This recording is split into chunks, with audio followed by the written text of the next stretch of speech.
Hi, and welcome to Top Dice. My name's Aid, and today, as it's International Women's Day, I'm going to talk about the contribution of women to our hobby. That's of role-playing games. Now, when people talk about the early days of role-playing games, the image is that usually of young men in basements, beards, surrounded by graph paper, dice, pizza boxes. And while that certainly existed, it's far from the whole story. Women have been part of this hobby since the very beginning, not just as players, but as creators, artists, designers, storytellers, and innovators. So we're going to look and see how they've shaped the hobby over the past 5 decades. Let's talk about some of the key players in that. Some names you'll know, others you'll probably learn about through discussion today, but all of them have actually helped build the worlds that we actually love to explore. Before RPGs existed, the hobby virtually was miniature wargaming things. That's what birthed role playing. And back in the 1960s, it was overwhelmingly male. But when Dungeons and Dragons appeared in 1974, it introduced something new, collaborative storytelling. Suddenly, the hobby wasn't just about tactics and troop movements, it was about characters, about drama and imagination. So, that shift opened the door for more women to join the table. And even in the mid-70s, women were writing letters to early fanzines, attending conventions, and forming their own gaming groups. They weren't always visible in the marketing or media, in fact, usually far from it, but they were absolutely there. And some were already shaping the direction of the hobby. So, who were they? Well, first up, there's a lady called Lee Gold. She launched a magazine called Alarms and Excursions in 1975, and that created a central hub for early role-playing game discussions. In that, you had designers debating rules, sharing ideas, and actually refining concepts that would later appear in published games. Next up, an absolute luminary of the hobby, Janelle Jacques, who unfortunately passed away quite recently. She became one of the most influential adventure designers in role-playing game history. Her non-linear dungeons were just absolutely amazing, and it changed how adventures were actually written. Dark Tower and Caverns of Thracia are absolute classics, and she was also an amazing artist. There's a term used by gamers, and it's Jacquesing, and it's an approach to actually designing dungeons. Look it up. It's all down to her. And a lot of what you sort of see today when it gets down to dungeons and how they actually work was due to her, I suppose, groundbreaking attempts at creating these dungeons. Next up, there's Jean Wells. She was the first woman hired by TSR. She contributed writing, editing, world building, and she was a key part of D&D's formative years. Liz Danford, probably known to many of you. Her art for Tunnels and Trolls, Magic the Gathering, and numerous other role-playing game books helped design basically how we see things today and create what we visualize as fantasy gaming as well.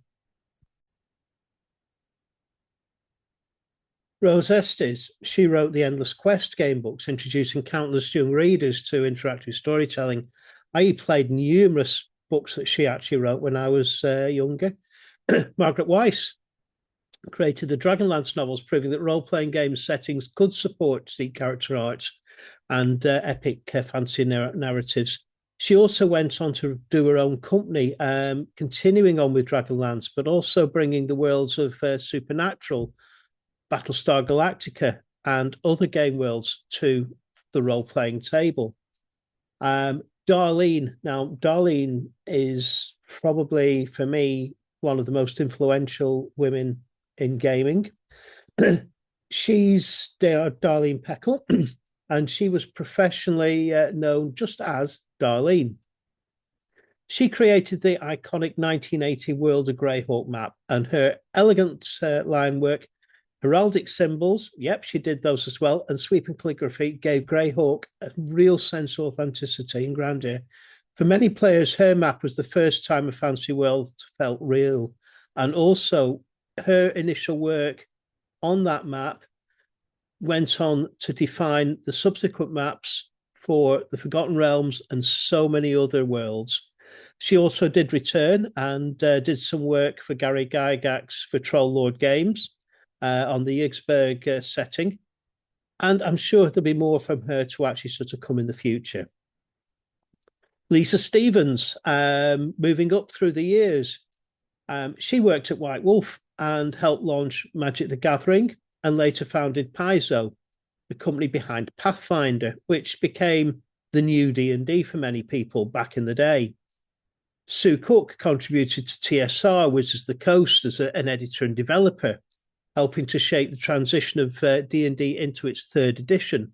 So that, again, was absolutely huge. Michelle Lyons wrote for Forgotten Realms, Planescape, Ravenloft, helping define the tone and lore of these settings. Marissa Ray, creative director at Critical Role, shaped one of the most influential actual play shows in the world, whether you like it or not. You cannot deny the influence that show has actually sort of had on today's game tables. Deborah Ann Wall, known for emotional character-driven storytelling in her actual play performances. Kate Welsh, former senior director for D&D, brought humor and accessibility to modern design. Faith Lilly, former senior producer for Digital Concepts of Wizards of the Coast, plus worked for other design companies as well. Monica Vantelli, writer, designer, champions narrative-driven and creative owner work. It's worth checking out, that lady. She's, again, quite a mover. Kira Mangren explores identity and personal storytelling through experimental indie RPGs. Again, if you've not seen any of her stuff, look the name up. It'll really sort of change the way you look at things. Women have been part of tabletop role-playing games since the very beginning, and this is something that you've got to realise. And like I said, it's too much of the old school, well, we're sat in a basement and we're playing. No, so much to it. These ladies I've just mentioned, 101 more, thousands more, help develop the hobby we've actually got today. So thank you from me for creating the worlds that I love, the worlds I play in, the games I play, and just bringing the touch that you brought to it and just made the hobby what it actually is. So thank you. Right. If you like that, like and subscribe. I know this was just a short one today, but I hope you enjoyed it, and I'll see you soon. This is DM8 saying goodbye. Keep rolling the dice.